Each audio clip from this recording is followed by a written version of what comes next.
पाहत आहात live Maharashtra police times news channel. आरोग्य विभागाची बदनामी व मानहानी करणारा मजकूर प्रसिद्ध केल्याप्रकरणी सातारा येथील जिल्हा लेखा व्यवस्थापक विजय गायकवाड तर लेखाविषयक कामकाजात वारंवार दिरंगाई व इतर अनेक कारणांमुळे कोल्हापूर येथील जिल्हा लेखा व्यवस्थापक राहुल जबादे यांची सेवा समाप्त करण्यात आली आहे।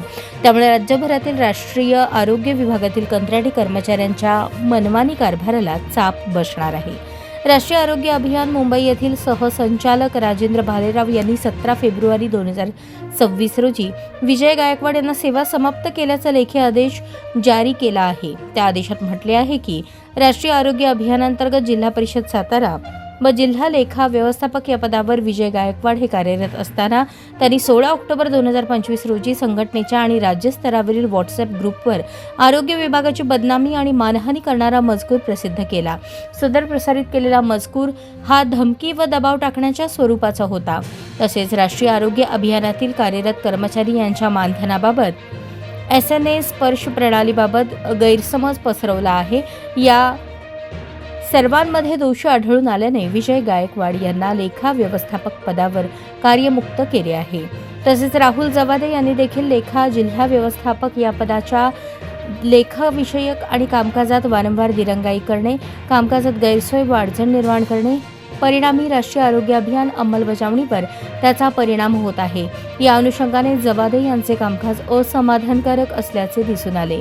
वारंवार सूचना आणि ज्ञापन देऊनही कामकाजात सुधारणा होत नसल्याचे दिसून आले। राष्ट्रीय आरोग्य अभियानांतर्गत मोठ्या प्रमाणात अनुदान उपलब्ध होत असून सदर अनुदान वितरण, वाहनांची देयके अदाईस विलंब, वरिष्ठ कार्यालयाशी समन्वयाचा अभाव, योजनांच्या प्रभावी अंमलबजावणी कामी आवश्यक खर्चाची देयके अदाईस विलंब होत असल्याचे निदर्शनास आले। त्यामुळे राहुल जबादे यांची सेवा समाप्त करून त्यांना देखील कार्यमुक्त केल्याचा आदेश 9 फेब्रुवारी 2026 रोजी मुख्य कार्यकारी अधिकारी कार्तिकेयन यांनी जारी केला आहे। केंद्र आणि राज्य सरकारने ग्रामीण आणि शहरी भागातील नागरिकांना विशेषतः माता आणि बालकांना दर्जेदार आरोग्य सेवा पुरवण्यासाठी राष्ट्रीय आरोग्य अभियान 2005 पासून राबवले। या अंतर्गत कंत्राटी कर्मचाऱ्यांमार्फत आरोग्य सेवा देण्यासाठी मोठ्या प्रमाणात भरती केली। मात्र यामध्ये त्यांच्या बदलीचे धोरण नसल्याने यातील कंत्राटी कर्मचारी गेल्या 15 वर्षांपासून एकाच कार्यालयात एकाच ठिकाणी कार्यरत आहेत।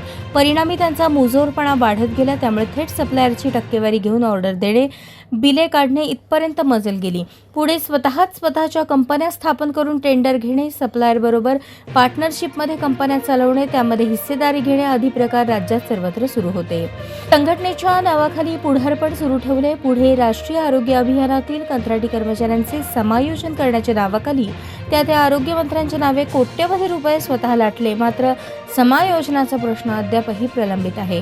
टेंडर, टक्केवारी, समायोजनाचे कोट्यवधी रुपये कमावल्यामुळे कंत्राटी कर्मचाऱ्यांचा मुजोरपणा कायम वाढत गेला। यावर सध्याच्या कारवाईमुळे वचक बसेल हे मात्र नक्की।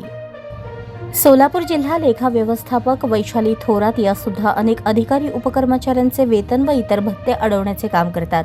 तसेच मर्जीतल्या लोकांचे लवकर काढतात। सेवा पुनर्नियुक्ती देताना मर्जीतल्या लोकांची लवकर केली जाते। त्यांना जे विरोध करतात त्यांचे अद्याप करत नाहीत। जे विरोध करतात त्यांना मुख्य कार्यकारी अधिकारी जिल्हा परिषद सोलापूर यांच्याकडून निलंबन कारवाई करण्याची धमकी दिली जाते। या लेखा व्यवस्थापक यांच्या कारकिर्दीत झालेली संपूर्ण खरेदी प्रक्रिया याची चौकशी व्हावी।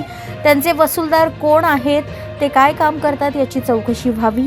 जिल्हा परिषद नवनिर्वाचित सदस्य, अध्यक्ष व उपाध्यक्ष यांनी या लेखा व्यवस्थापक यांचे काम याबाबत विशेष लक्ष देण्याची मागणी पीडित कर्मचाऱ्यांकडून होत आहे।